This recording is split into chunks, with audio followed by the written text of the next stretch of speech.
UFOs, monsters, mysteries. You're listening to Talking Weird. And now, from a cabin deep in the Northwoods, your hosts, Dr. Dean Bertram and Jen Durrell.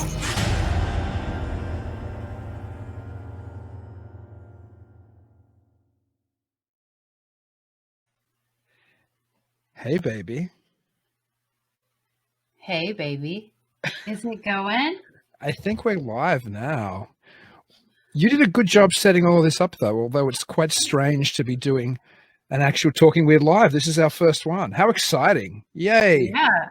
Yay us. Or yay you, because you set all of this up. Yeah. So good job. I don't know what I'm doing, so. Well, listen. I tried. You just got to fake it till you make it. I've Yeah. done lots of things in life where I've just pretended I know what I'm doing until I actually know what I'm doing. That's the secret. You've always got to walk into the room just giving the veneer of confidence, even when everything's collapsing inside. That's the nature of success. But this is fun. We've been doing this now for almost a year. In fact, I think this weekend a year ago was when I recorded, this Saturday was when I recorded the very first episode with Zelia Edgar. And you couldn't be on that show. So our very first one was mine as having you. You dropped in the next one, but so it's a year. And since then, Zelia and I are writing a book together now. Yes, how's that going? It's going slower, I think, than we thought, but it's going well. I mean, I've written my first chapter. Zelia's written her first. I mean, I got mine back from an editor I have the other day, so that's awesome. The very first chapter, I've almost finished the second, and I think both Zelia and myself are close to finishing. The next chapters. I think actually she's close to finishing two more. She's been writing two in tandem. So I don't want to I'm not going to give anything away, but I will show, and I will also talk for the people who aren't watching. This is the clue to the current chapter that I'm writing. The last one was on Bigfoot, but this one is on Wolfman and or Dogman. I'm holding up a book, which is the lycanthropy reader, Werewolves in Western Culture by Charlotte F. Otten. It's a fantastic book. Obviously, it's not so much about werewolves as about perhaps, well, not so much about lycanthropy, the chapter I'm writing, but about Dogman and Wolfman and all of this type. And I don't want to spoil anything, but we're looking at a lot of different phenomena a lot of different phenomena that ties in together in a very strange way. So I think the book's going to be, this sounds a little conceited, but actually kind of revolutionary. So I'm really happy with it. And that's because we had Zelia on Talking Weird in episode 1. That's where it all started. So there you go. And then we had you on episode 2. Yes. That's when you first came on and joined. And then we talked about some of all of my crazy stories. Well, actually not all of them, but majority. Well, that's a perfect segue. Why don't you give us another crazy story right now? Well, see, I have to think what I even said back then. Well, only the diehard will remember what was said a year ago on the show. So you have to give us a different crazy story, or one that you said. No one's going to remember, like I said, anyway.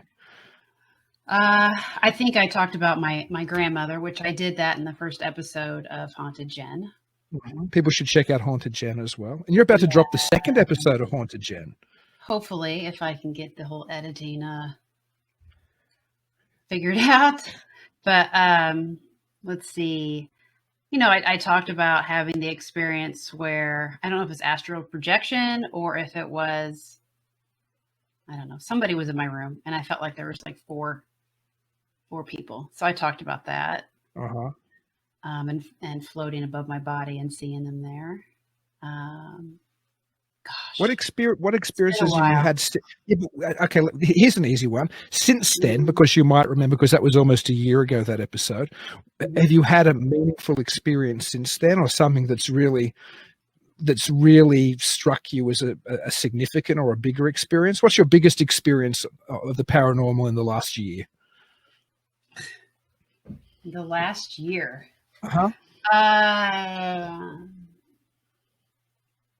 Okay. Well, I did have one.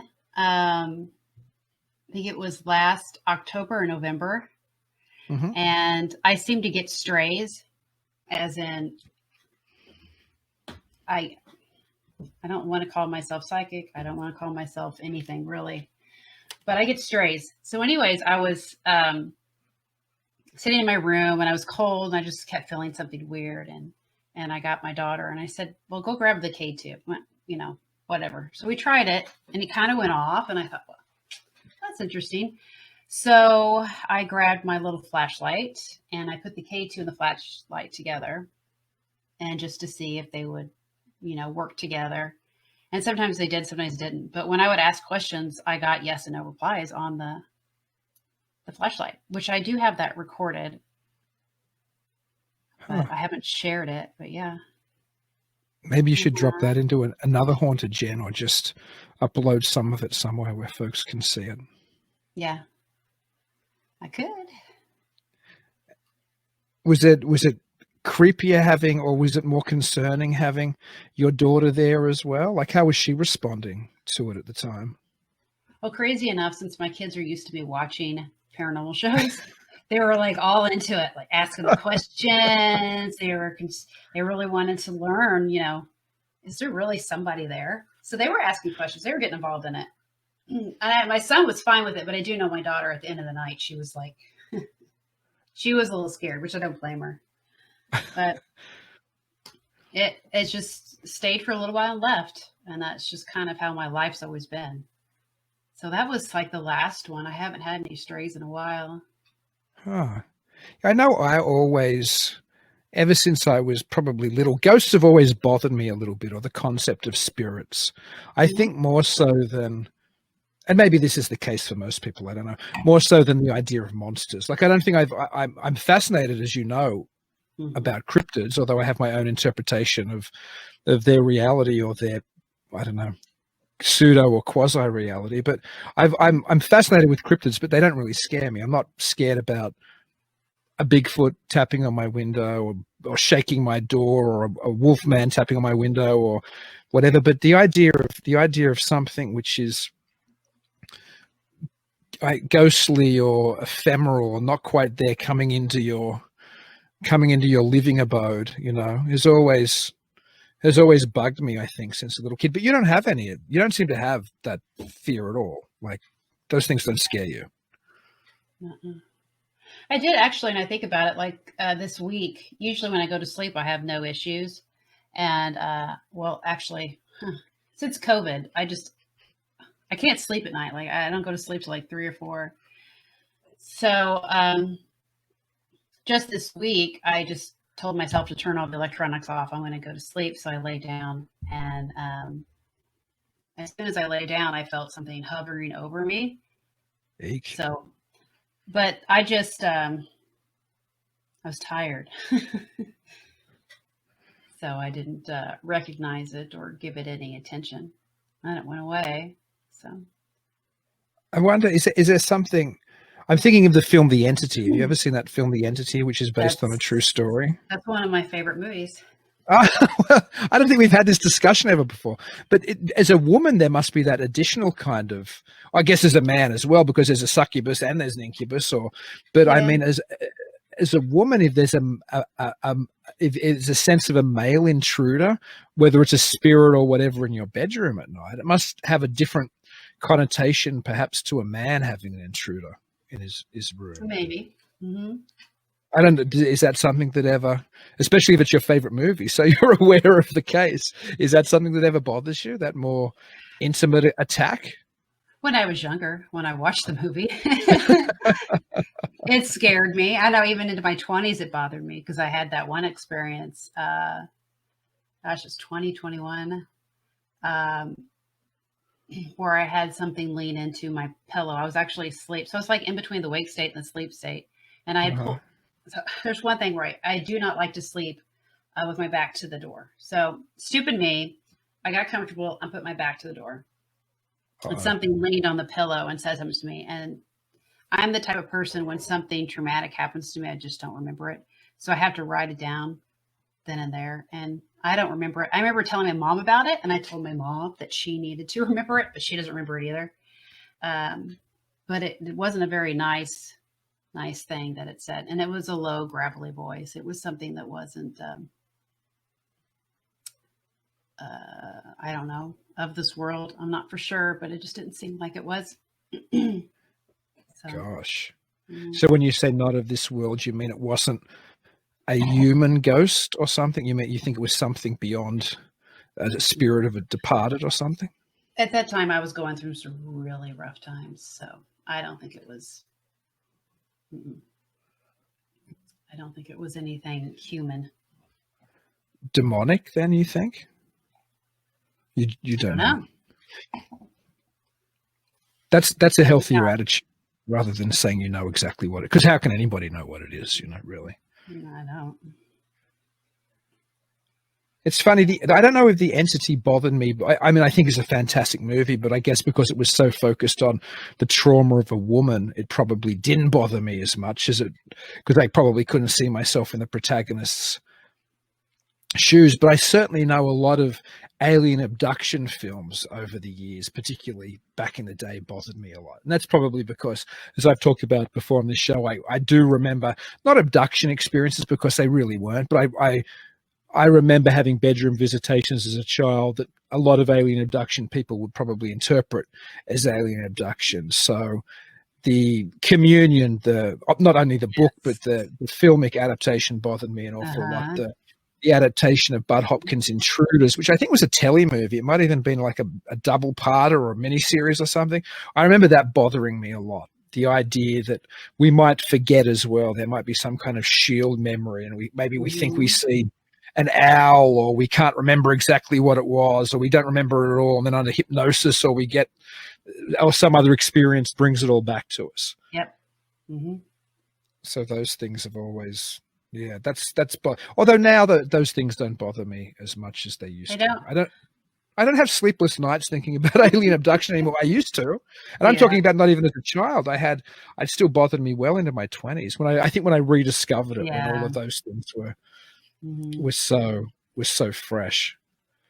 But okay, so we've gone through our first two guests, and then speaking of bedroom visitations, our next guest was all about bedroom visitations. It was Kyle J. Macias, and he had made the Hat Man documentary, which we screened at Midwest Weird Fest last year, and that's bearing down. We'll have to talk about this year's coming as well. And we had him on in the lead up to Midwest Weird Fest last year. Yeah. And that phenomenon, that's a spooky thing as well, the Hat Man, but the attached idea of shadow people. And you've had some shadow people experiences, I think, right? Yeah, but see, I'm the type of person that blocks that stuff out. I've had stuff like that, but it's just like I'm not going to remember it all. So I just get tidbits of memories. But that the Hat Man is way more common than I ever knew it was, because I watch a lot of YouTube. So I check out all the new paranormal shows because that's my thing. And even like Paranormal Caught on Camera, shows like that, and they'll have footage, and they have crazy stuff. And and there's other ones that have stories of the Hat Man. And I had no idea how common it was until we had, Kyle on. Yeah, it's one of the spookier. It's very spooky experiences somebody can have. Too, right? Right? He's like the grinning man. He's a mixture. I don't know. I don't know. Does the Hat Man grin? I know there's the grinning man. I don't know. Did I ever say that? I don't know if I've ever said my grinning man experience on Talking Weird. Have you ever heard me talk about it's a very weird little experience. So I don't think. Yeah, I was reading. Literally at the time, I've got two very strange reading at the time books where the same thing kind of happens. Listen, it could just be a complete coincidence, or it might be something which has more of a synchronicity meaning. But when I lived in Australia, it was probably during my college years. Lord knows my college years went forever because I did a BA, an MA, and a PhD. So it seems like a massive part of my adult life was spent having college years, like Peter Pan syndrome, never having to grow up. But anyway, that's the side. I was reading a John Keel book where he was talking about the grinning man, and I'm not sure if that was the term Keel used or it was a term which has been coined since, and I can't even remember what Keel book it was in. But he was talking about a man who grins, and in the report that Keel was describing, he was talking about a man in a flannel shirt with this weird inhuman grin. Anyway, while I was literally reading that passage, I looked up at my television and there was a picture of this strange, I don't know, somewhere between middle-aged to old man with this, he was quite skeletal and thin, weird looking, with this massive grin on his face, holding up in front of him a flannel shirt, not wearing it, holding it up. And the thing was talking about the Keel piece was talking about somebody wearing a flannel shirt with this insane grin. Yeah. So to me, that was one of those incredible, like, jump out of your seat moments, because you're reading on the page and you look up and the screen has it as well. And the other experience I've had like that, and I guess because I've read, it's probably not that surprising considering how much time I've spent reading paranormal content. I was in Atlanta visiting in my, I don't know, early 20s. I think I was 23. It was the same trip I discovered John Keel for the first time. Speaking of Keel, funnily enough, all this stuff's interconnected. Everything is. You measure a circle starting anywhere, as Charles Fort says. But I was at a friend's house and I was reading. It wasn't Communion. It was one of the sequels. It might have been Breakthrough, or what order do they go in? I forget now. But it was one of Whitley Strieber's sequels to Communion. Transformation was the second one. It could have been Transformation. That might have been the one. Yeah. And there was a scene, obviously, which is quite common, I guess, in alien abduction reports, where the TV just, I think, turns on or off or something obscure. Anyway, I was sitting there reading the book, right? Just reading it at a friend's house, and TV just turned on at the same time the TV and the book turned on. Like literally, I read the passage, book, it flipped on, and it was the weird. And this is back in the day, and like I said, this is the trip I discovered John Keel. I can't even remember if I'd found Mothman Prophecies yet or not, which itself's a very bizarre story, which we won't go into, or it'll take forever. Or maybe I could very quickly. But so my point is, I was still very much an ETH physical kind of extraterrestrial hypothesis, when I say ETH, believing kind of guy. So anyway, ironically, this story goes to show it's more complicated than the ETH, if it actually meant something. But I was reading the passage just like the other time. The TV flips on and the TV flips on. And it was the weirdest thing. Like it was so strange. But during that trip, and here's the very quick story, I'd met up with these people on Halloween night, and then I was living not living somewhere because I was traveling, but I had accommodation somewhere, and then I lost accommodation, and then I called these people to give me their number, and I needed somewhere to crash, and I ended up moving in with them for 2 months. These very strange people who were, and this is where I had my out-of-body experience, because they were involved in the one of the guys was involved in the OTO, and he'd painted his room black with all of these weird ritualistic chalk marks on the wall. And he'd moved out. I'd moved into that room. Like the whole room was pitch black. Everything was painted black. Roof, ceiling, walls, furniture. It was all black. And on the wall was all of these weird occultic diagrams done in chalk. And I had a out-of-body experience one night. And I told him, because he wasn't living there anymore. That's why I moved into his room. And he said, "Oh yeah, man, you better wipe off all those chalk rituals, all that chalk ritual marking, because otherwise this stuff's going to keep happening to you." So and I didn't know what the chalk markings were, but they were weird diagrams and things. Anyway, in that house, they'd had a prior roommate who'd ended up being hospitalized. It's a long, sad story. I won't go into that part, but they pulled out his belongings in a cardboard box one day. And I think he owed them money or something. They were getting rid of all of his stuff. And one of the things that came out was the Mothman Prophecies. And I recognized the book because I'd seen another version of the Mothman Prophecies when I was 11 on somebody's bookshelf in Australia, which I didn't know what it was. I was like, "Oh, this is weird looking." I was too really young to buy into it.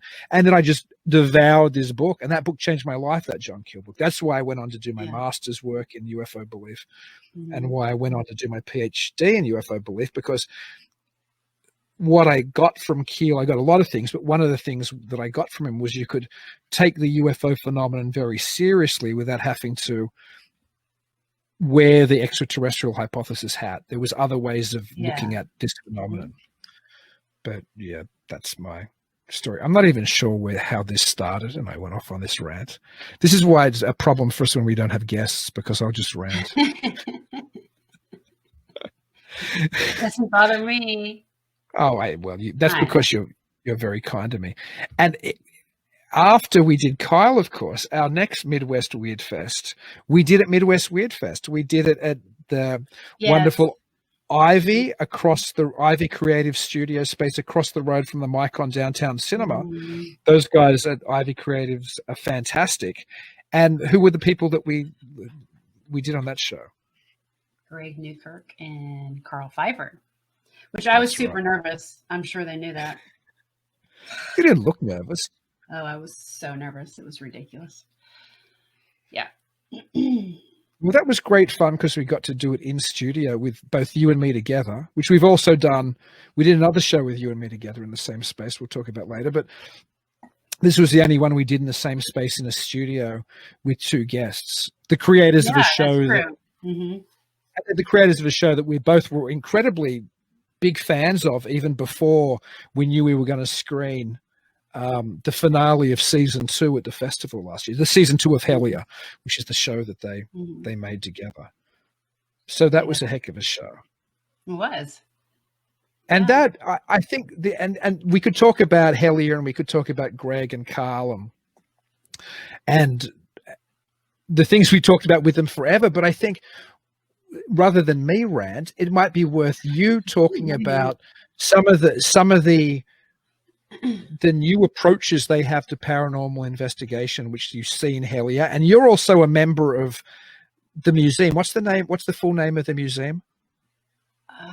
I believe the page is, I think it's Museum Clubhouse. I don't know. I just know it'll pop up. I know whenever it makes comments. So I'm like, gotcha. But it's like the Traveling Museum of the Occult and Paranormal. Yeah. I mean, you have to be part of the Patreon. Yeah. And you're a member of that, so you get to watch all their live things. Yeah. So you have a better sense of what they do. So we're talking. I apologize, but I'm going to stop talking now. But tell us a little bit about some of the approaches that they have to the paranormal, or some of the techniques they use in their investigations that you find interesting and which are different to what a lot of other people have done prior or are still doing. Well, I do think I don't want to say too much. I totally dig what they do. I love them. And they're really, really smart, especially Connor Randall, because him and Karl came up with the Estes method. And I watched tons of talk. I watch way too much TV. So I watch every YouTube channel, and I'm not kidding. Every single investigator has taken upon themselves to do the Estes method. So it's huge. It's popular. Everybody uses it. So kudos to them for figuring that out. And then let's see, also in Hellier, they also came up with, which is very interesting, it's called a God helmet. I really don't know how that all works, but it's interesting. They got these little, I don't know what the word is, like if you had like a brain scan or whatever, they have like these little all over the helmet. And I really don't know that much about it, but it's enough to where I think that helmet gave Greg an experience that I don't think he'll ever do the God helmet again. So I'm kind of interested in learning what it is.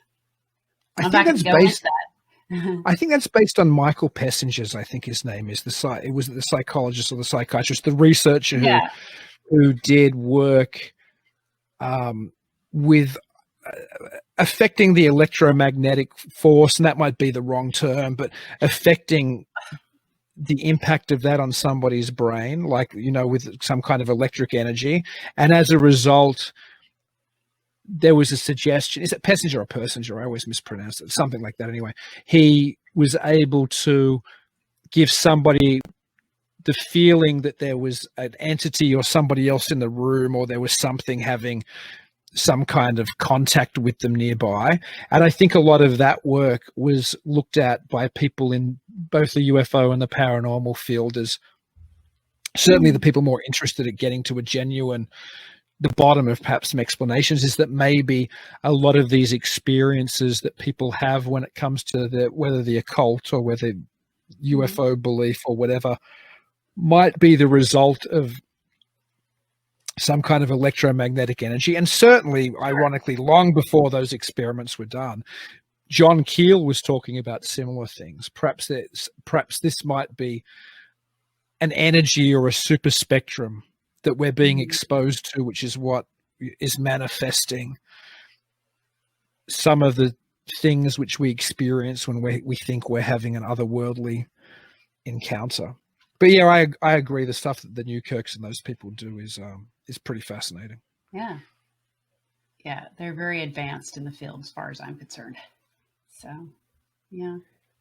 And our next guest we recorded after Midwest Weird Fest, but we also screened her film at Midwest Weird Fest. We did the world premiere of a film she'd made with her son, Nathan Godfrey, and it was Linda Godfrey's Return to Wildcat Mountain. And it kind of tied into this book as well. I Know What I Saw, which is such a fantastic title for a book. And obviously Linda chose it, as I think she already actually says in the book, is because so many people are used to having their accounts. So many people, when I say people, I mean people who've had experiences with the paranormal, are so used to having perhaps their experiences questioned that they're just like, you might think I'm crazy, but I know what I saw. And so the book goes through everything from the type of out of place big black cats, which is what is covered in Return to Wildcat Mountain, which looks in an area called the driftless area of the state that I live in, Wisconsin, where there's an awful amount of people seeing what are essentially black panthers. But that area also, of course, has an unusual amount of UFO activity and Bigfoot activity and sometimes winged humanoids. There's all kinds of things. Yeah. And that ties back into what we were just talking about with Pessinger and the God Helmet, is that, and Keel more to the point, is that area I think is meant to maybe, because it's this weird mountainous area when the glaciers passed through here, however long ago, through Wisconsin, and they flattened most of the state. That area kind of didn't get flattened, or the rocks and everything got pushed over, because it's a mountainous area. But there are high levels of quartz deposits and I think other minerals which might have a strange electromagnetic effect. So again, going back to Keel and going back to what you were talking about with the God Helmet, maybe areas like that become hotspots, or as John Keel would say, a window area, because of the geomagnetic or geoelectric or whatever it is anomalies in the area. So, but Linda was a wonderful guest at the festival and on the show. Yeah, I really enjoyed her. Yeah, I think she's such a class act, and one of the really good guys or good ladies of the entire field, I think. Yes. And she was fun to hang out with as well. It was such a joy having her at Midwest Weird Fest. My goodness. Yeah. I really enjoyed her stories. I really liked her. She's really sweet. And can you remember the next guest? I'm cheating because I'm. Oh, you know what? I wrote it all down just in case. Did I? Oh, here it is. So, Edd. Edd Schultz. Edd Schultz. Yes, which we need to have him back on. We do, because it would be good for a live stream. That's a great idea. That's a great idea. And Ed's the only. You go. I just recently, speaking of Edd, the Warrens. I just recently watched a documentary on the Warrens because I got the Discovery Plus. This is not a plug or anything for it. I'm stuck on paranormal stuff. So I downloaded that. So now I'm watching all of the paranormal shows I didn't see before. And one was the Warrens documentary. And it was very interesting to watch that. And I know that he had mentioned that he did. Was it? What was the name of the street? Lindsay, or was it? It was one of the first ones he was involved in. Gosh. Well, I know he worked with them. Well, you might want to fill it in rather than me rant some more. So talk about Edd Schultz's relationship with Edd and Lorraine Warren, who were probably two of the most famous, I guess, paranormal investigators in the history of the field, right? Well, I mean,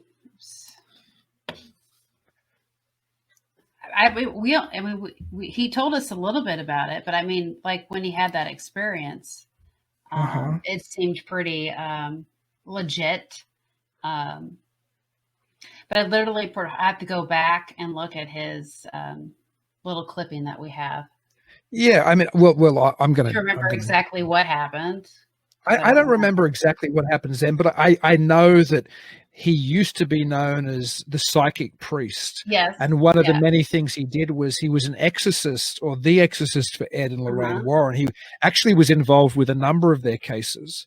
And funnily enough, he's I think the only, no, that's not true. We'll get to another guest I met before we started talking weird, because of Midwest Weird Fest in a minute, but he was the only guest that I'd known independently, perhaps of Midwest Weird Fest or of Talking Weird. He's somebody I met when because he's an actor as well. I met him on the set of a film that I was involved with, which I wrote and produced in Cleveland, Ohio. And he was probably the person that going into the movie I didn't know, and we hired him as one of the leads. And I just clicked with him. Like, we would sit down and have lunch, and he was this incredibly knowledgeable, kind. You could just tell he was one of these people who knew a lot of things about a lot of. He never boasted, but you just had this sense this man was switched on. And it was only after I started talking weird, and I think he mentioned that he liked it because we kept in contact.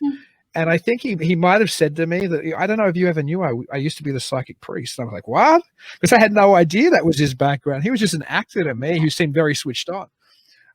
And he had this background as he was like a priest, and he'd been an exorcist, and he was a psychic. And it was fascinating when somebody in your field that you have no idea has this background all of a sudden comes out as a player in the field. That's a great episode, actually. Edd was a great joy, and we do need to have him back to do some of the psychic ESP testing. That's what we need to do.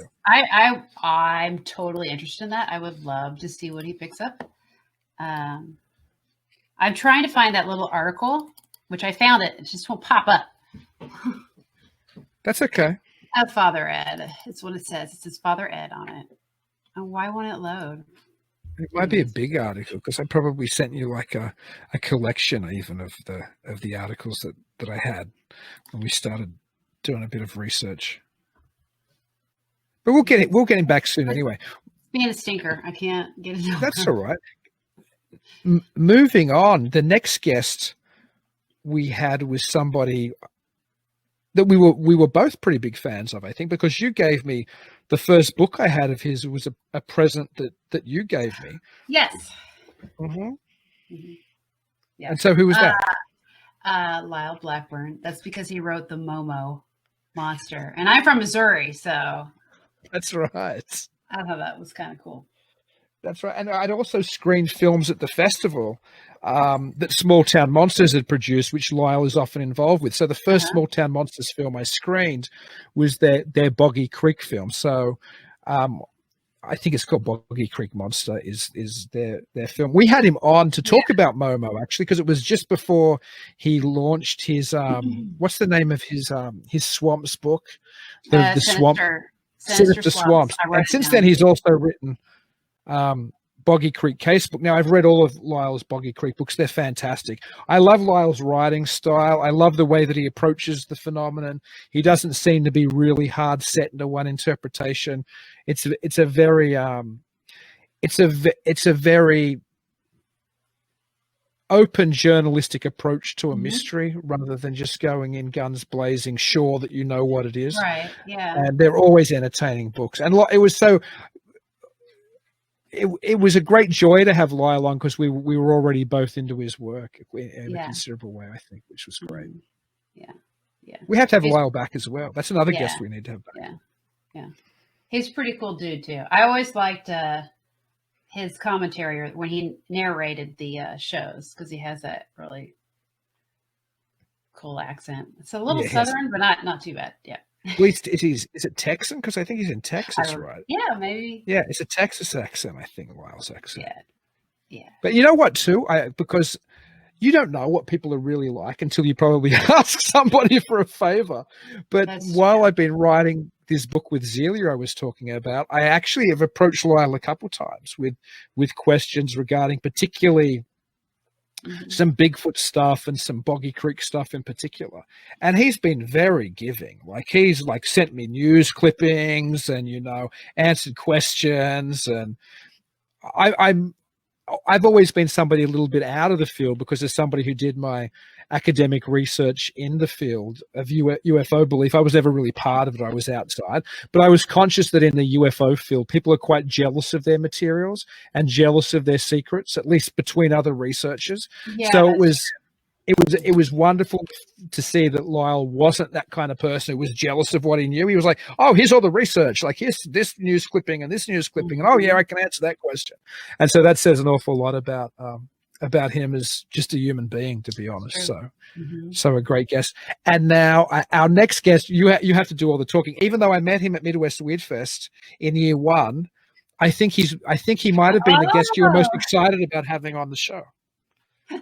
Like, who's that? I had to look at my little list. Dakota from Destination Laden. Fear. Yeah. I totally love him. No. But crazy enough, before he even got with Zach and Ghost Adventures, I was already watching his YouTube channel. Huh. So, yeah. He has a way with the ladies. He's cute. Well, it's true. Here's one little story. When we screened his Destination Fear, almost his primer, the documentary, which almost nobody's seen. I think if you didn't come to Midwest Weird Fest in year 1, and if you hadn't gone to the screenings in Minneapolis, which he'd done, his film Trail to Terror, I don't think anybody's seen. It's Destination Fear, but a feature version of it is fantastic. When we had him at the festival in year 1, I actually didn't know who Dakota was because I wasn't really into the paranormal. I was into UFO belief kind of, but I wasn't spending a lot of time, you know, looking at the paranormal 4 or 5 years ago. And when he came, me not knowing his background, there were these girl groupies who came. I'm sure. And they're like, oh, Dakota. And I'm like, wow, who's this guy? What? Like, you know, what on earth? And then, I mean, I got it that he was cute, but I didn't know he had a fan following. But, and, you know, the wonderful thing is God bless Dakota, because those 2 female guests who came still come every year. So he was probably the gateway drug for them to find Midwest Weird Fest. And they're 2 of the festival's greatest fans. They come every year. They come to most of the sessions. So thank you, Dakota, for bringing 2 audience members to the fest. And they always bring friends as well. So he probably, I don't know how many tickets he sells every year still. Yeah. We got to get him and Tanner and Chelsea and Alex on sometime, because they had a new one since then, which I'm still trying to keep up on. Okay. No, we should totally reach out. Yeah. Yeah, let's do that sometime. Because last time we actually got him to talk about UFOs. We did. That's right. Yeah. And that was a weird story as well. Yeah. And speaking of UFOs and speaking about guests that both got us excited, because I know how excited you were to have Dakota on, my equivalent of Dakota was probably the next guest. Yeah. Very much so. I stayed out of that one. I didn't know what to say. I just wanted to let you have a whole interview. Yeah. Although we'll tell a funny quick story, which I don't think we've ever told on the air before. The next guest was, before we get into the meat of the sandwich, the next guest was Richard Doty, that I've always thought is one of the most important people in the history of UFO belief. And I was super excited because that's my background academically. Anyway, that when we did Richard Doty, we had to push him back while he was waiting to record. The same way we had to do with Lyle, actually, because my 4-year-old daughter just wouldn't go to bed for the night. But when we were recording Richard, unlike when we were recording Lyle, I heard her calling for me downstairs, and I had to walk away from the and I threw it to you. I said, "Oh, Jan, you wanted to ask Richard some questions about the Tic Tac video," and then I thought, listen, hopefully that question, Richard will talk for it for about 15 minutes, and then. But anyway, I went down. I settled my daughter. I was really as quick as I could be with her. I was super quick. Yeah. And then I came back and I put my headphones back on, and instead of hearing like a UFO conversation, I heard, "Oh yeah, she's lovely, but sometimes she's difficult for us when we're doing the show." And Richard was going, "Oh, it's okay. I have a granddaughter or a grandson, and I know what she can be like or he can be like at night." And I'm like, "Oh my!" And so I had to edit all of that out of the show. But that was the most nervous I've ever been doing a show, was when we did Richard Doty, because.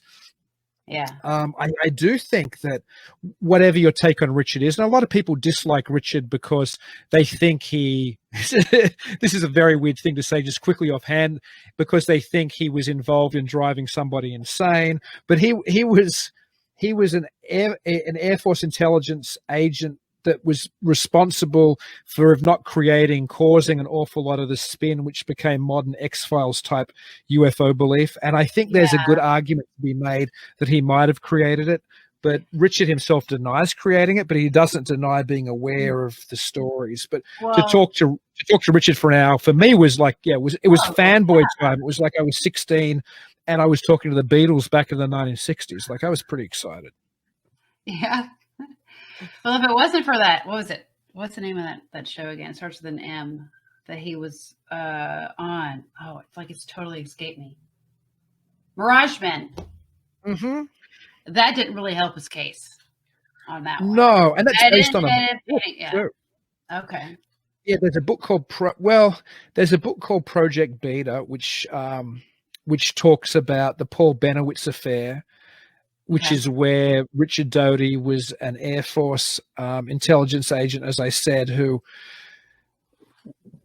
had, I'm guessing, was given the job to try to dissuade somebody called Paul Benowitz, who believed he was intercepting alien transmissions from an Air Force base, which actually were probably U.S. secret Air Force transmissions, who was given the mission to dissuade him with spin that he was actually picking up on UFO info, to actually play with the spin and say, yes, it is UFOs, you're not hearing us.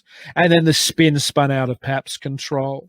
And and then it led to stories like the idea that there's a UFO base under Doty, New Mexico, and all of this stuff comes from that Benowitz affair, really. And William Moore was involved as well. And William Moore is the guy who co-wrote with Charles Benowitz first the Philadelphia Experiment book and then the first Roswell book. So to me, talking to Doty was like talking to one of the creators of UFO mythology. And I'm sure a lot of people would, disagree, or even Doty would disagree, to be honest. But he was a joy as well. What a wonderful guest. I really like Richard Doty, and I'm probably one of the few people in the field who really does like him. And you know what? If he was spinning, it was his job. He was an intelligence agent, So I'm not going to hold his feet to the fire over that. And that's not a popular point to have, incidentally. But anyway. Yeah. He told some interesting stories, for sure. Yeah, I think with Richard, the Serpo. I'm not going to say I can believe everything he says, because I don't know whether he's still employed as a disinformation agent or not. I really don't. But I do think in any disinformation, there's always a nugget of truth there. That's how disinfo works. There's something there. So it's worth your while more talking to somebody like Richard, who mightn't be able to tell you the full truth. He'd say he is, but maybe he can't. Maybe he's still spinning, than talking to somebody who is just, out of the blue thought they've worked out the UFO secrets and they're just spinning nonsense. At least you're talking to somebody who's an insider. And so maybe there's some nuggets you can garnish. And even whatever the reality of the UFO phenomenon, you're garnishing some of the mythology from a first-hand perspective anyway. Mm-hmm. And we've got a lot to get through still. I'm just looking at my list. My goodness. Who was our next guest? I got to get it. I was in... Really nice guy.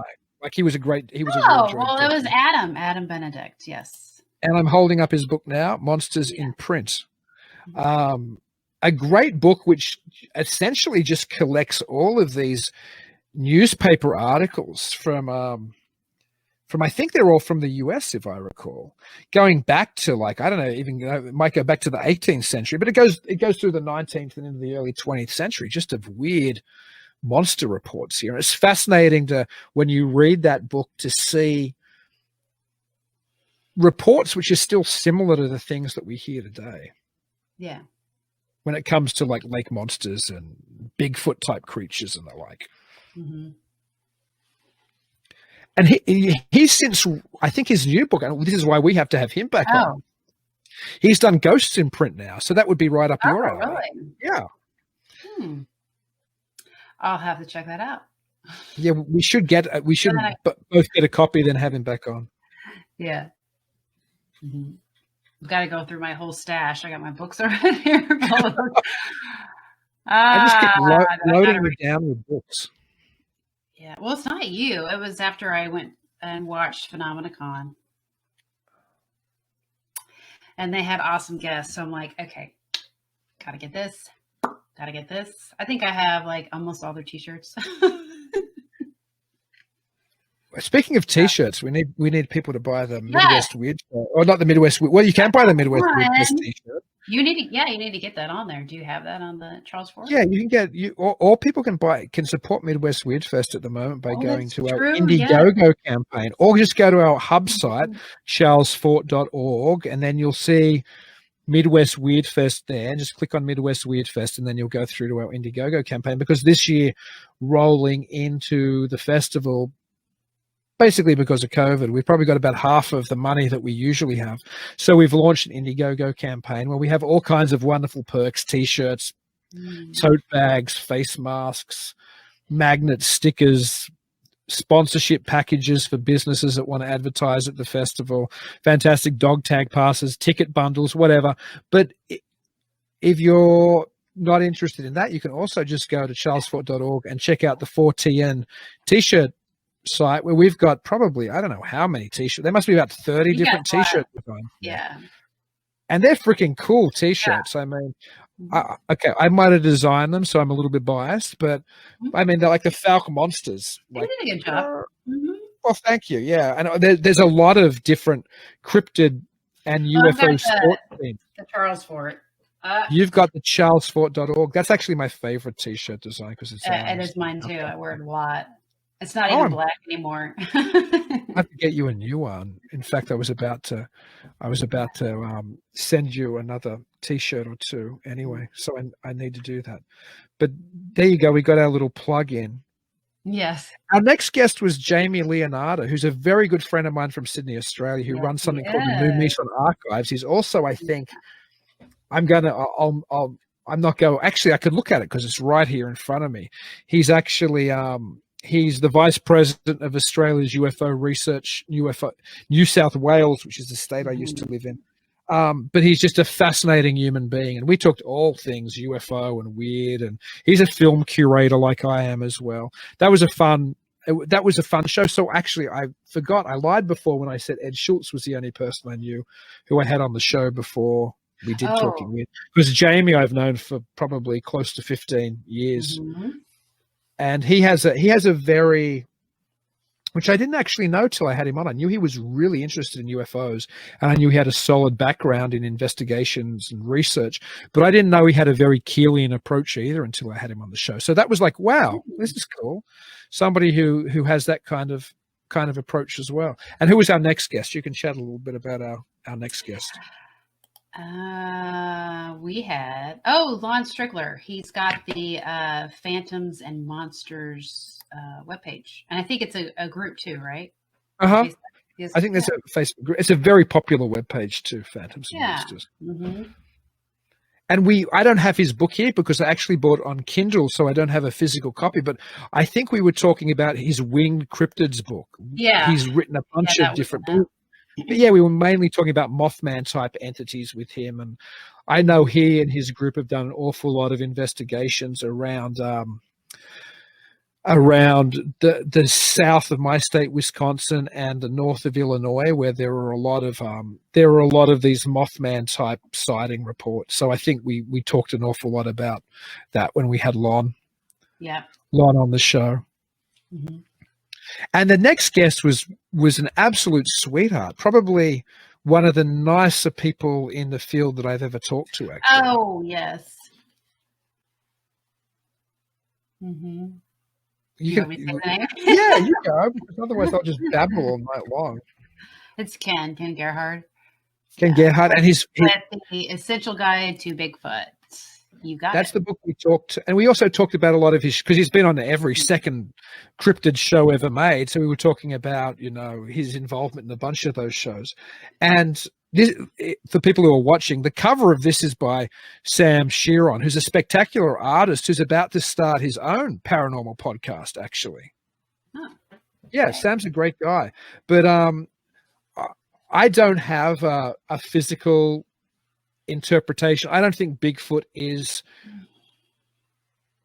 an undiscovered ape in North America, nor do I think that it's somehow some prehistoric relic which is still hanging around.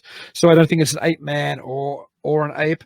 But Ken's book's a fantastic book anyway. And for people particularly who take a more traditional approach to Bigfoot, those type of interpretations, this is a must-have. I think I've read a lot, because I just actually, before I wrote the werewolf chapter, I just wrote a Bigfoot chapter, and this book was very helpful. And there's an awful lot of the whole field's covered in here. Like, for anybody who's into Bigfoot, Ken's book's almost, now I'm pimping Ken's book, because no, it's a really solid book, and forward by Peter Byrne, who's one of the original 4 horsemen of UFO research. Like, he's a real heavy hitter. Yeah, that's a really good book, and he was a sweetheart of a guy as well.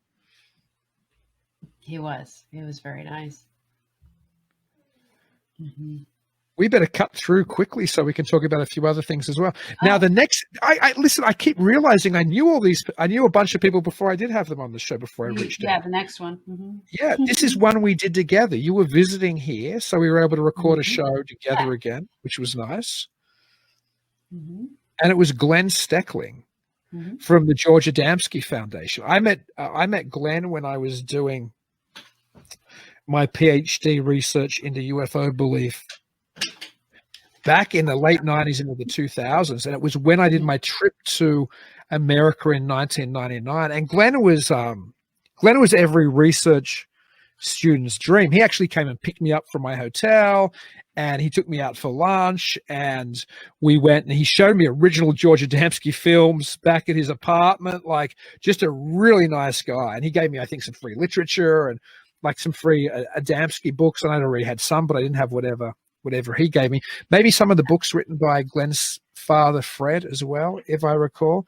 But Glenn Steckling is, I guess, the current heir to the George Adamski legacy. George Adamski, of course, is the most famous of the UFO contactees.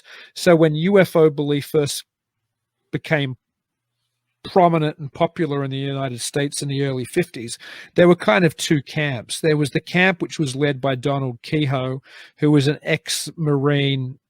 Was he a Major Kehoe? I forget now. Anyway, an ex-Marine Force officer, and he ran an organization called NICAP, which was the major civilian UFO organization. And they wouldn't look at UFO occupant reports. They would just look at standard UFO sighting reports, and they believed it was extraterrestrial, and they thought that disclosure would come soon. We can get around to a disclosure talk in a minute. That's where we need to punch through the rest of this so we can talk to something about other than some of our guests. But George Adamski was the other side, and George Adamski believed or claimed that he had contact with the Space Brothers, that were extraterrestrial beings from Venus at the time, who were very human-like. They had, they almost looked like they were Nordic, which is where the expression comes from in ufology: blonde hair, blue eyes, beautiful people. And they came here to give us some kind of, peaceful message, critical of the atomic age here, and to give us maybe some spiritual enlightenment. Anyway, Glenn's father, Fred, was an early follower of George Adamski, I guess, and Glenn, when he was young, knew Adamski before he passed. And I always thought that there's a hypocrisy in the dismissal of the contactees when so much of modern UFO belief, certainly not so much today, where I think it's diminishing a little bit, but certainly 10, 20, 30 years ago, the prevalent belief in alien abduction, which was almost accepted wholeheartedly by the UFO community, while the contactees were still pushed to the side. Now, I never personally saw any great difference in the veracity of somebody who said they'd been abducted by a little gray man and been probed, or somebody who said they'd had an experience with an angelic space brother. I think there was something to do with the culture of the time and our belief in weird science and medical experiments that made a lot of people lean to accepting alien abduction but dismissing the contactees. So I've always been fascinated by the things that people like Adamski and the modern Adamskis like Glenn Steckling have talked about. I don't necessarily think any of it's physically real, but I don't think any of it should be dismissed out of hand any more than the other side. So I'm not any more prepared to accept an abductee account than I am to accept a contactee account. So Glenn Steckling was a fantastic guest anyway. Super switched on guy, whether you agree with him or not. Like just, a really with it person when it comes to talking about, I think, the UFO phenomenon. Yes. And you can chat quickly about the next people because that's entirely your field. What's the next people? We interviewed John and Amy Ballard and Sabrina Ross, who were in the paranormal documentary The House in Between. Yes, that's a very good documentary. It is. Mm-hmm. It was very interesting. Go ahead. No, you go. I shouldn't be cutting in. I just blubbered for. Oh, no. I mean, the only thing I was going to say is that the lady that owns the home, gosh darn it, I should know her name by now, but I lost it. Darn it. She's lived there for I don't know how many years. Well, actually, I think now she doesn't live there. So I think people just show up and they investigate the home because I think she had to vacate because it was too much. Mm-hmm. There was something interesting. Sorry, you go. I just said they have a lot of activity. There was something interesting when we were talking to John. I remember asking the question if there'd been any trauma related to that lady or something along those lines, because often, as you know, ghostly or spiritual manifestations can be attracted to somebody rather than perhaps to a place. Correct. And I think he said there had been something, but he obviously couldn't freely talk about it. So there was that idea that maybe that haunting was based more around that lady you're talking about than around the actual property itself. You never know. Well, in this field, you never do know. And our next guest was one of my favorites we've ever had, actually. What a wonderful, just human being. Mm-hmm. And because she runs her own very successful podcast, it was almost like sometimes she was interviewing us. She knew how to talk at length, and she knew how to be entertaining. And of course, I'm talking about Shannon LeGro. Mm-hmm. Who we were talking about this book, her Beyond the Fray, although she has an entire publishing house of her own, which incidentally also published Ken Gerhard's book amongst with a bunch of others. Uh-huh. But Shannon was great fun. Like, she was a great conversationalist. Yeah. She's one of the real good guys in the field. She has a lot of good stories. Of course, I like the fact that she's really into vampires because that was my thing when I was younger. So, yeah, we had a good vampire story on that show. Yeah, I think you skipped somebody though. Oh, did I? Did I really? I'm yeah. Oh my goodness, I did. Kenney W. Irish folklore Frankenstein. He's just signed with Shannon, actually. So. Yeah, Kenney just moved his, I think, Folklore Frankenstein. So I don't have that either because I bought the Kindle. Folklore Frankensteins is a fantastic Bigfoot book that looks at Kenney's book. It looks at Bigfoot encounters in in all 50 states of the U.S. and it does an overview of the state and some of the other cryptids and some of the Native American beliefs in that state, and then each chapter closes up with a Bigfoot account. And Kenny Irish was a heck of a guest as well. Just a super nice guy, like a really fun, lovely guy. Gosh, we've had some great guests. Like, I don't think we've had a bad guest. We haven't had anybody who's just been a total monster to deal with. No. Oh, that second guest I had on the show. Who was that second guest I had on Talking Weird? She was really just a monster. She was so mean. No, she's actually my favorite guest, is Jen Durrell. and my co-host, really. And then the next guest was another paranormal guest who we screened his film, There's No Such Thing as Ghosts, also at Midwest Weird Fest last year. Yes. Aaron Daniel Annis. Lovely guy also. Mm-hmm. He had a really cool documentary. I'm trying to remember all the places that he went to. My favorite one was that demon. What was that demon house one where the guy had where he thought it was demonic? It was very convincing, that story. Hang on, I'm like drawing a blank. There was a lady. Her story was very interesting, and I cannot remember where. There were a few famous. What house was that? There was that. Yeah, I know. I don't know the one you mean because it's not my field. But there was one. I remember we watched that movie together, and you totally knew almost every location they went to. You were already totally aware of it. Mm-hmm. So you really are drawing a blank now, because when we were watching it, you were like, "Yeah, I know this one. I know this one. I know this one." But that, I think people can watch that documentary now. I believe it's on Amazon Prime. There's no such thing as ghosts. People want to watch it.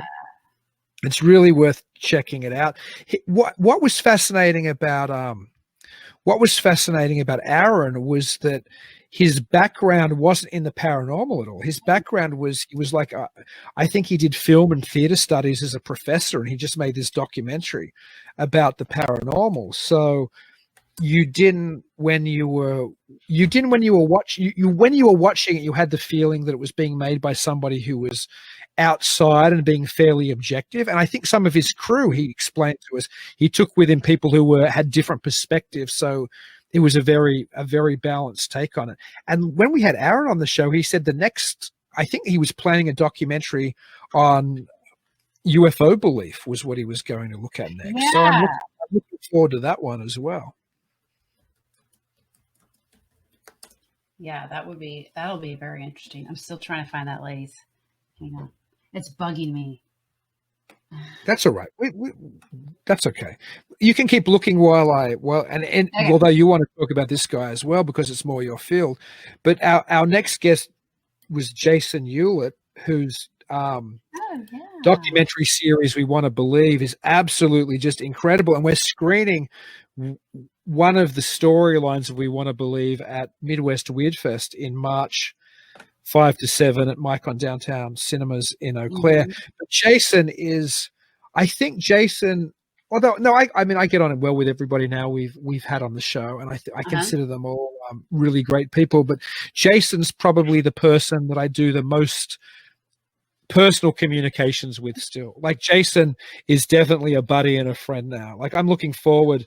I don't think this year he'll be able to come because he's based in Canada, but I can't wait till he can come to the festival so I can sit down at a bar and punch back a couple of drinks, because he's an absolute sweetheart, a great guy too. And I can just tell, when you click with somebody, like with Jason, I was like, yeah, this guy's my kind of guy. We could tie one on together. We could, hang out, just a genuinely great guy who I met via kind of John Fallon, who's a filmmaker who's also a really good buddy of mine. I'd screened at festivals over the years, and he was the producer of We Want to Believe. That's how I first was aware of it. Shannon LeGro had done an episode with Jason, and so I was aware of his show. But then I saw a friend of John Fallon's, who was a mutual friend, promote the show, and I went, "Oh, I didn't know John had produced that show." And so then we jumped all over having Jason on, and he was a heck of a guest, heck of a great guy. Oh yeah, Yeah. He's really nice. He's got his own podcast. From the basement. Thank you. And I think that mainly looks at it's a radio show as well. I think it broadcasts in Canada. Yeah. I think it mainly looks at popular culture, like it looks at films and horror movies and those more than perhaps it does at the paranormal. Although I'm sure it touches on the paranormal at times. But we have to have Jason back on. He interestingly has just signed with Shannon LeGro. They've released his book as well. I bought his book on Kindle. I haven't had time to read it yet, with Peter Wren. Yeah, you'll have to tell me how that is. I'm sure it'll be fantastic. I have it. It's sitting on my Kindle. I just need to read it. I've been so busy with Midwest Weird Fest. And our final guest so far, of course, was our guest we had just a couple of weeks ago, Alexandre Brecher, who is screening his film at Midwest Weird Fest. And another total joy of a guest, his film, The Explorer, which is about, it travels with Mokele-Mbembe, the French cryptozoologist, on the search for the Mokele-Mbembe. And I realized after we recorded that show, I know how to pronounce Mokele-Mbembe. The whole show I've been pronouncing it Mokele-Mbembe. I don't know what happened in my brain in that show. But yeah, any day, Mokele-Mbembe. I have with it too. It's a tough pronunciation. Why I should have got it right, though, is it's a cryptid I've been fascinated with for a long time. It's the alleged sauropod or brontosaurus type supposed dinosaur that still lives in the Congo Basin. Mm-hmm. So it's like reading an old Sir Arthur Conan Doyle novel, The Lost World or something. You go to this jungle area and there's this dinosaur waiting to be discovered. Mm-hmm. And what a fascinating, just well-grounded and well-rounded guest Alexandre was. Oh, yeah. It really seems like there is some type of creature there, at least from the story and other things I've read. I'd like to think that there is. My position, of course, is always that all of these things somehow manifest here in accord with our belief expectations. And it doesn't mean they don't become physical or they don't interact with us, but it's something else. Something on a different plane. Who knows? You know what? If there was going to be a cryptid like this, it's i.e. some dinosaur relic, it's more likely to be in the Congo Basin, which I think, as Alexandre was saying, that area, that forested area is half the size of Europe. So it's more believable that something like that lives there than that a plesiosaur lives in Loch Ness. And I love Nessie. I love stories of Nessie. But the idea that there's a plesiosaur population living in Loch Ness seems a lot less likely to me than there's some sauropod population still perhaps existing in the Congo Basin. Yeah, that's true. Who knows? Yeah. Who knows? Well, what a great first year. We need to aim to do more episodes in the current year. Of course, we both have children, and you had you were full on with college, and that isn't really the main reason. The main reason, to be honest, was my daughter running in too many episodes towards the end, in the middle, and it became difficult. But maybe her bedtime will become, not that she wasn't in bed, she would just wake up and she would run in while we were in the middle of recording, and it becomes difficult to deal with, to be honest, with the audience. You don't want to have to put a guest through that. But we were both very busy in the last year as well. But this going forward, and we have to start doing this more often, which was your idea, the video live. Mm-hmm. It seems to go over well. Like, I think people find it more personable, so that you can see who's actually talking and you can relate to them a little better. So what guests what are your dream guests for this year? If you could forget who we'll get, right? Because there's people we can get and there's people that might be harder to get. Although we've had, as we just went through, we've had fantastic guests. Who would be your absolute number one dream guest? Think of somebody that might be hard to get, like Zach Baggins or somebody. Like, who would be that person that you would really want to have on the show?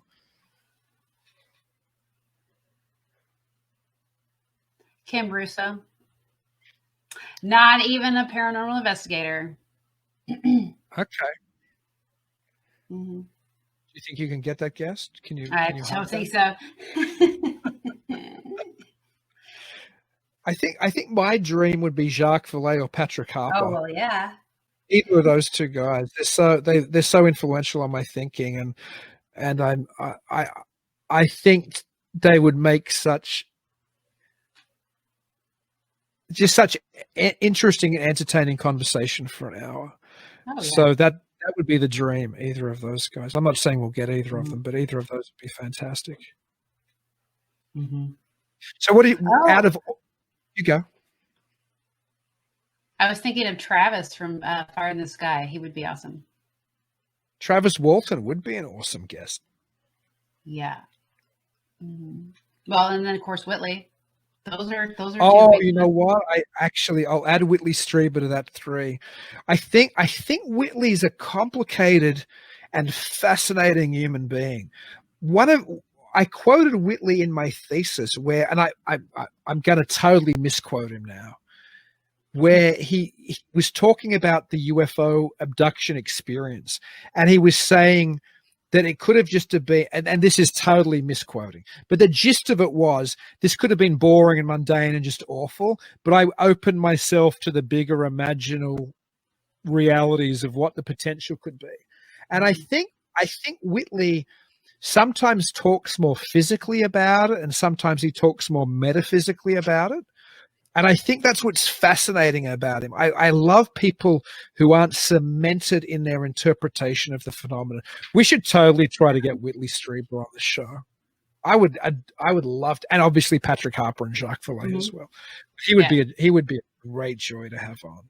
Mm-hmm.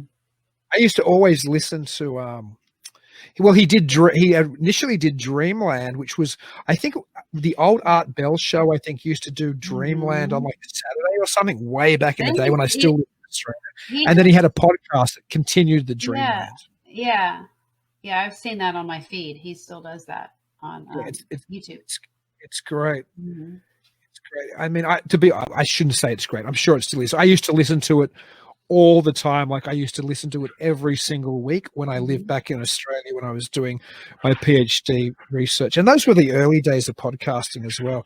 There weren't tens of thousands of paranormal podcasts when Whitley Strieber was doing on his website Unknown Country. I think he was still doing Dreamland. There wasn't a whole lot. There was nothing of that caliber out there as a podcast. Coast to Coast would have been that caliber, but there weren't. I don't think there were any other downloadable podcasts of the caliber of Unknown Country. Well, Unknown Country's Dreamland. So we totally.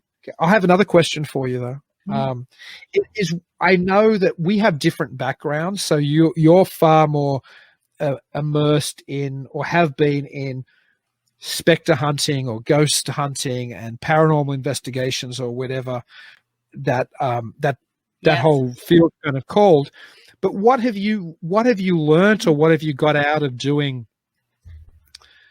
Talking Weird for a year? Like, what are some of the things that you weren't aware of or that changed your thinking, or whether in your field or outside of your field? Like, there might have been things you were totally unaware of and you're like, oh, I didn't know that. What were the surprising things you learned in our first year?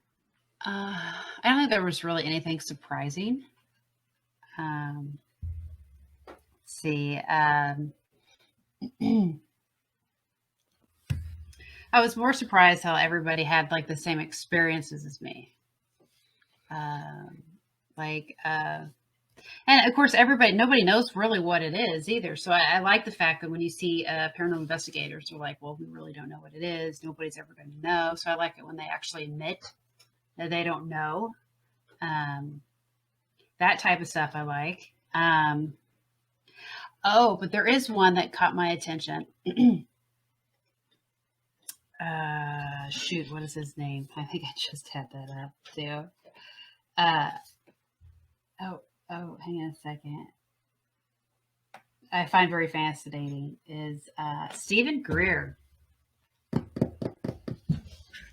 CE5.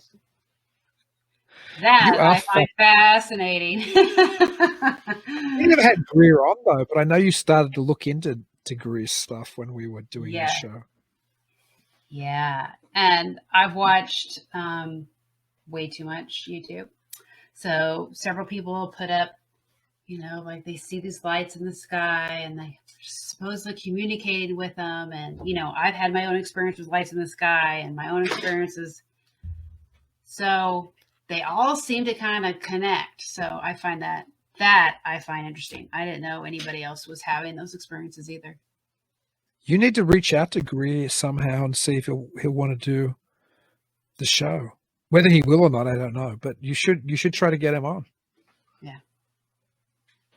That should be one of the goals for 2021. Should be getting Greer on the show. Well, that and Charles. I think I'm friends with him. He's the one that had the experience when he was in military. Oh, Charles Hall. Yes. Charles Hall would be fascinating. I would love to talk to him. Yeah.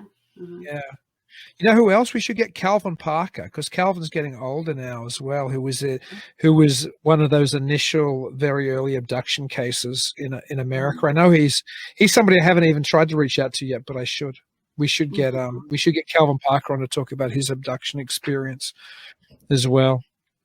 People, incidentally, anybody listening who wants us to try to get a guest on, they should just drop us either a personal message through Talking Weird on Facebook or drop a message below wherever you're watching this. Like if it's popped up in a group or something we mightn't see, make sure you tag Talking Weird in it so we see it. But if there's somebody you want us to get on, reach out and let us know. Mm-hmm. Because there's no shortage of guests. That's the thing. I mean, I literally must have a backlog of about 10 people at the moment that I want to do. Half of them I probably talked to and haven't got to doing yet. But it'd be interesting to hear other people's input and who we should get as well, I think. Oh, yeah, for sure. Well, this was fun doing the live video with you. I enjoyed it a lot.